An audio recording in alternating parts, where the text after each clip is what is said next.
والصلاة والسلام على رسوله الكريم وعلى آله وصحبه أجمعين বাংলাদেশ জামাত ইসলামী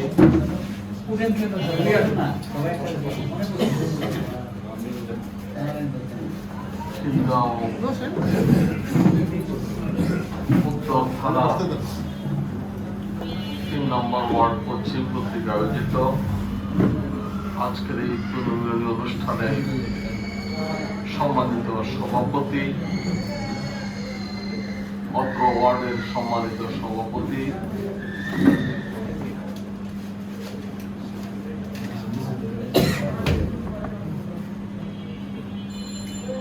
এই এলাকার স্থায়ী বাসিন্দা জননেতা জনাব হাসান হাবিব,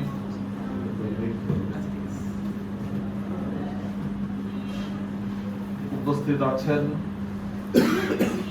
খিলগাঁও উত্তর থানার সম্মানিত আমির, বাংলাদেশ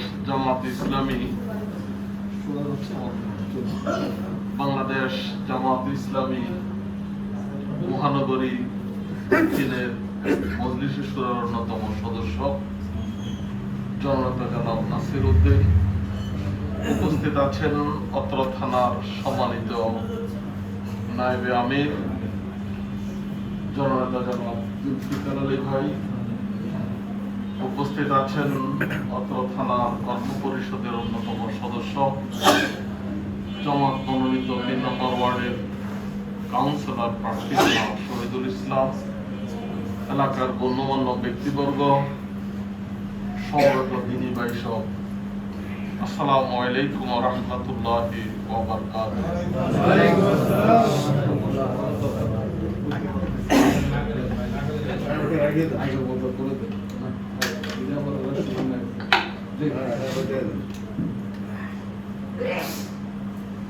সম্মানিত উপস্থিতি, এক মাস ছিলাম সাধনার পর ঈদুল ফিতর আমাদের মাঝ থেকে বিদায় নিয়েছেন।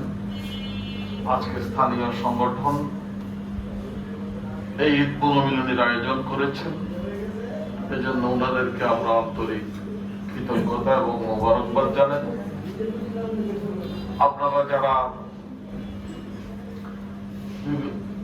বিভিন্ন ব্যস্ততার মধ্যেও এই ঈদ পুনর্মিলনী অনুষ্ঠানে উপস্থিত হয়ে আমাদেরকে কৃতজ্ঞতা আবদ্ধ করেছেন, আপনাদেরকেও সকলকে জানাই আন্তরিক অভিনন্দন এবং সকলকে জানাই ঈদুল ফিতরের শুভেচ্ছা।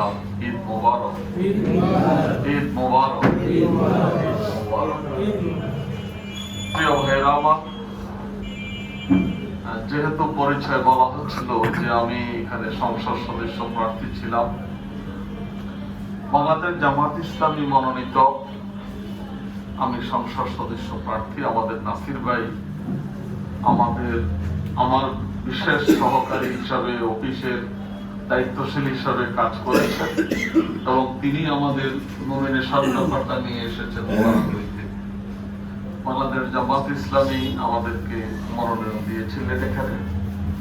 তো আমরা তখন মানুষের ধারে ধারে গিয়েছি আপনাদেরকে সাথে নিয়ে, এবং এই কথা আমরা প্রতিশ্রুতি দিয়ে এসেছি যে আমরা এমপি হলেও আপনাদের সাথে থাকবো, এমপি না হলেও আমরা আপনাদের সাথে থাকবো। আমরা এমপি হতে পারিনি, আমরা এখনো সমাজের সকল কাজের সাথে সম্পৃক্ত থাকবো ইনশাআল্লাহ। এবং আপনারা যখনই আমাকে ডাকবেন অগ্রাধিকারের ভিত্তিতে ইনশাআল্লাহ আমি উপস্থিত হওয়ার চেষ্টা করবো ইনশাআল্লাহ। প্রিয় ভাইরা আমার, আমাদের সংগঠনে কেউ প্রার্থী হতে পারে না, সংগঠনের পক্ষ থেকে আমাদেরকে মনোনয়ন দেওয়া হয় যে কোনো নির্বাচন। বাংলাদেশ জামাত ইসলামীতে আমি অমুক প্রার্থী হতে চাই এটা বলার সুযোগ নেই, কিন্তু যখন সংগঠনের পক্ষ থেকে মনোনয়ন দেওয়া হয় আপনার সর্বস্ব বিলিয়ে দিয়ে আপ্রাণ চেষ্টা করে আপনাকে এই কাজকে আঞ্জাম দেওয়ার জন্য প্রচেষ্টা অব্যাহত রাখতে হবে। এবং সেজন্য আমার থেকেও এখানে যারা উপস্থিত আছেন অনেক অনেক বেশি পরিশ্রম করেছেন। এখানে আমাদের যারা উপস্থিত আছেন, বিশেষ করে আমাদের নাসির ভাই, আমাদের গাজী নাজির ভাই, উনি দিনের মধ্যে বলা যায় যে 12 ঘন্টা এই কাজে ব্যয় করেছেন।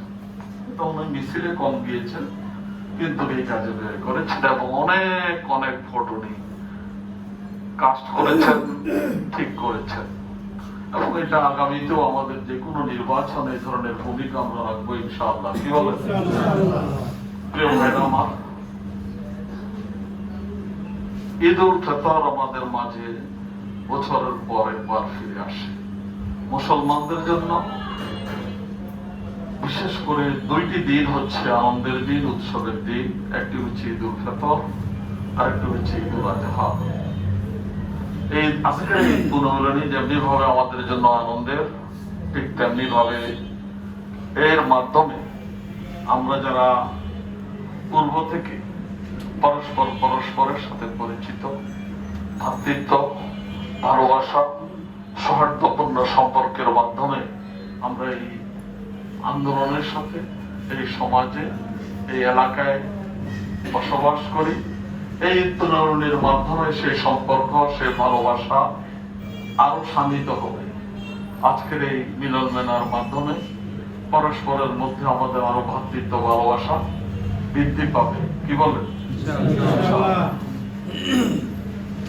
রাসূলুল্লাহ সাল্লাল্লাহু আলাইহি ওয়াসাল্লাম রমজান মাসে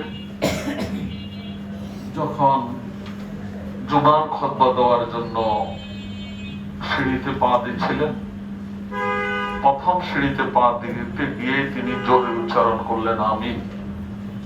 দ্বিতীয় সিঁড়িতে পা দিতে গিয়ে আবার বলেছেন আমিন। তৃতীয় সিঁড়িতে পা দিতে গিয়ে আবার বলেছেন আমিন। সাহাবায়ে জিজ্ঞাসা করেছেন যে ইয়া রাসূলুল্লাহ, আপনারা সাল্লাল্লাহু আলাইহি ওয়াসাল্লাম বলেন আপনি তো এইভাবে সচরাচর করেন না, আজকে এরকম করলেন? রাসূলুল্লাহ সাল্লাল্লাহু আলাইহি ওয়াসাল্লাম বললেন যে জিবরাইল আলাইহিস সালাম আমার কাছে বার্তা নিয়ে এসেছে। আমি যখন প্রথম সিঁড়িতে পা দিয়েছি তিনি বলেছেন যে যারা রমজান মাস পেল অথচ তাদের গুনাহ মাফ নিতে পারলো না, তারা ধ্বংস হোক। আমি বলেছি আমিন।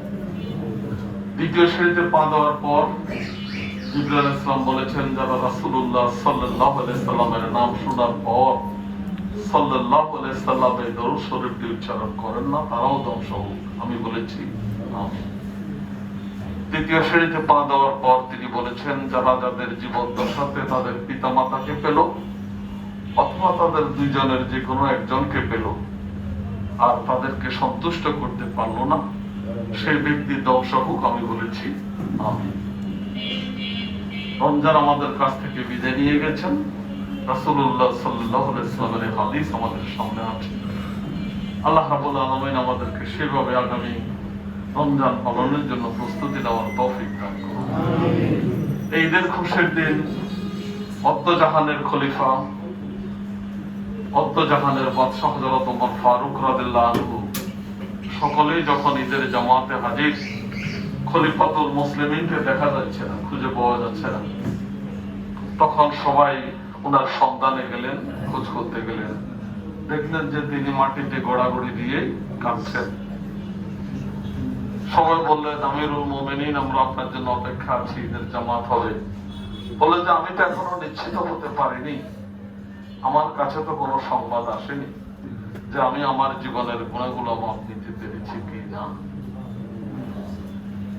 ঈদ আমাদের জন্য যেমনি ভাবে আনন্দের, ঠিক তেমনি ভাবে ঈদ আমাদের জন্য আত্মপর্যালোচনার প্রশিক্ষণের একটি দিন। আমরা যে এক মাস সিয়াম সাধন পালন করেছি, সেখানে রাসূলুল্লাহ সাল্লাল্লাহু আলাইহি ওয়াসাল্লামের একটা দীর্ঘ হাদিস। রাসূলুল্লাহ সাল্লাল্লাহু আলাইহি ওয়াসাল্লাম বলেছিলেন রমজান মাসের মধ্যে হচ্ছে এমন একটি রাত্রি আছে যেটি হাজারো মাসের থেকে উত্তম। এই মাস হচ্ছে ধৈর্যের মাস, এই মাস হচ্ছে সহনশীলতার মাস। ধৈর্য কিভাবে দেখো, ইফতার সকলের সামনে থাকে, ক্ষুধা পিপাসায় খুব কষ্ট পাচ্ছে, কেউ কি 1 মিনিট আগে ইফতারটা মুখে নেয়? এমনকি ইফতারের সময় হয়েছে, ক্যালেন্ডারে লেখা আছে, তারপরেও শুনতে চায় আজান দিয়েছে কিনা। কারণ মানুষের বিশ্বাস যে মসজিদ এখনো সঠিক ইসলাম আছে, ওইখান থেকে আজানটা শোনা ছাড়া মুখে ইফতার দিতে। এই যে ধৈর্য আমরা রমজান মাসে শিখলাম, আগামী 11টি মাস এই ধৈর্যকে আমাদের কাজে লাগাতে হবে। কি বলেন? সবর, সহানুভূতি। কেমন সহানুভূতি? রমজানে যেভাবে ক্ষুধা পিপাসা একজন ধনী ব্যক্তি ক্লান্ত হয়, পরিশ্রান্ত হয়, 12টি মাস এরকম অনেক গরিব লোক আছে যারা ক্ষুধা যন্ত্রণায় কাতরায়। এই যে সহানুভূতি, সেখান থেকে শিক্ষা নেওয়ার একটি সুযোগ এই রমজান আমাদেরকে করে দিয়েছে। ক্ষুধা পিপাসা যে যন্ত্রণা কি, রমজান সেটা শিখার জন্য আমাদেরকে সুযোগ করে দিয়েছে। আমরাও সেটি উপলব্ধি করতে পেরেছি। প্রিয় ভাইরা আমার, আজকের এই দুর্মিলনী অনুষ্ঠান আমাদের কাছে যেমনি ভাবে একটি মিলন মেলা, ঠিক তেমনি ভাবে এই মিলন মিলনীর মাধ্যমে আমরা আজকে যারা এখানে উপস্থিত হয়েছি, আমরা যে যেখানে অবস্থান করছি, সমাজের যে যে জায়গায় আছি, প্রত্যেকের জায়গা থেকে, প্রত্যেকের অবস্থান থেকে এই সিদ্ধান্তে উপনীত হতে হবে, এই সিদ্ধান্ত নিতে হবে যে এই সমাজের দুঃখী মানুষের পাশে দাঁড়ানোর জন্য আমাদেরকে প্রস্তুতি গ্রহণ করতে হবে। কি বলেন, পারবেন আপনারা? বাংলাদেশ জামাত ইসলামী আজকে জামাতের কর্মীদের কাজ, আমরা যখন কর্মী ছিলাম, এখন হয়তো ওরকম, তখন কাজ ছিল 4টি, আর এখন জামাতের কাজ কয়টি? কর্মীর কাজ কয়টি এখন? কি সবাই তো কর্মী, এরকম 5টি। আগে যে 4টি ছিল সেটার সাথে একটি সম্পৃক্ত হয়েছে, সেটি হচ্ছে সামাজিক কাজ। কি কাজ? সামাজিক কাজ। আমরা সকলেই সমাজ বন্ধ।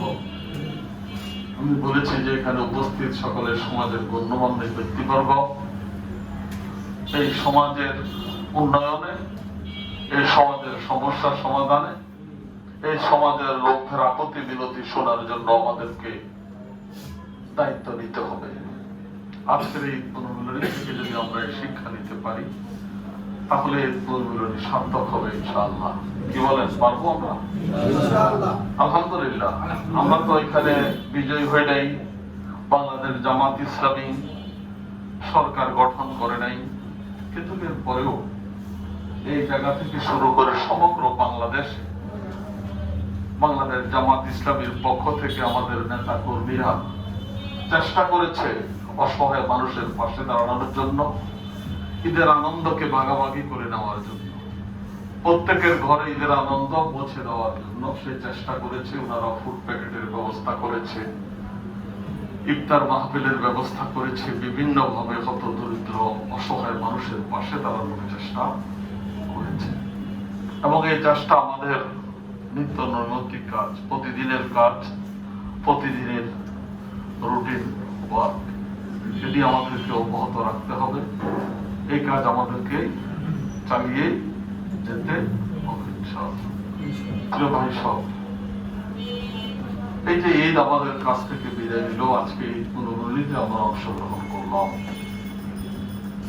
আমরা যেহেতু একটি ছোট সংগঠনের, আমাদের ব্যক্তিগতভাবে সীমাবদ্ধতা আছে। এই দেশের সকল শ্রেণী পেশার মানুষের কাছে ঈদের আনন্দ, তাদের প্রয়োজন পূরণ করে পৌঁছে দেওয়া কি আমাদের ব্যক্তির পক্ষে সম্ভব? কিন্তু এটা যদি রাষ্ট্র সিদ্ধান্ত নেন, কোনো ব্যাপার, কোনো বিষয় নয়। এজন্য মনে রাখতে হবে, যতদিন পর্যন্ত এই বাংলাদেশে ইসলামী রাষ্ট্র ব্যবস্থা প্রতিষ্ঠিত না হবে, ততদিন পর্যন্ত সকল ঘরে ঈদের আনন্দ পৌঁছে দেওয়া সম্ভব হবে না। তাহলে এই জন্য আজকের এই পুনর্মিলনী অনুষ্ঠান থেকে আমাদেরকে শপথ নিতে হবে, এই দীক্ষা নিতে হবে যে বাংলার এই জমিনে আল্লাহর দ্বীনকে রাষ্ট্রীয়ভাবে প্রতিষ্ঠিত করতে হবে। আপনারা কি রাজি আছেন? আল্লাহর জমিনে আল্লাহর দ্বীনকে রাষ্ট্রীয়ভাবে প্রতিষ্ঠিত করতে হলে আমরা সকলেই যদি আমাদের পজিশন নিয়ে বসে থাকি তাহলে কি সম্ভব? রাসূলুল্লাহ সাল্লাল্লাহু আলাইহি সাল্লাম মদিনায় যে ইসলামী রাষ্ট্র প্রতিষ্ঠা করেছেন, অনেক ত্যাগ এবং কোরবানি তাকে স্বীকার করতে হয়েছে। সাহাবা আজমাইনদেরকে ঘর বাড়ি ছেড়ে দিয়ে রাসূল সাল্লাল্লাহু আলাইহি ওয়াসাল্লামের সাথে হিজরত করতে হয়েছে, অনেকে নির্যাতনের শিকার তারা হয়েছে। আজকে আমরা যারা এই তুলনীয় অনুষ্ঠানে উপস্থিত আছি, আমাদেরকে শপথ নিতে হবে এই তুলনীর মাধ্যমে যে আমরা আগামী দিনে প্রত্যেকের ঘরে ঈদের আনন্দ সমানভাবে পৌঁছে দেওয়ার জন্য বাংলার এই জমিনে দ্বীনকে ইসলামকে রাষ্ট্রীয়ভাবে প্রতিষ্ঠিত করার জন্য প্রচেষ্টা চালাবো ইনশাআল্লাহ।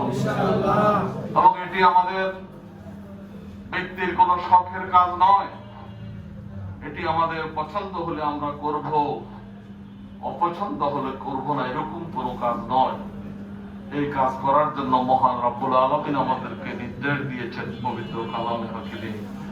তিনি বলেছেন, আল্লাযীনা আমানু ইউকাতিলুনা ফি সাবিলিল্লাহ ওয়াল্লাযীনা কাফারু ইউকাতিলুনা ফি সাবিলিত তাগুত। যারা ঈমানদার, যারা মুমিন, তারা আল্লাহর জমিনে আল্লাহর দ্বীনকে রাষ্ট্রীয়ভাবে প্রতিষ্ঠিত করার জন্য প্রচেষ্টা চালাবে। আমরা যারা এখানে উপস্থিত আছি সকলেই নিজেদেরকে মুমিন হিসেবে দাবি করি না?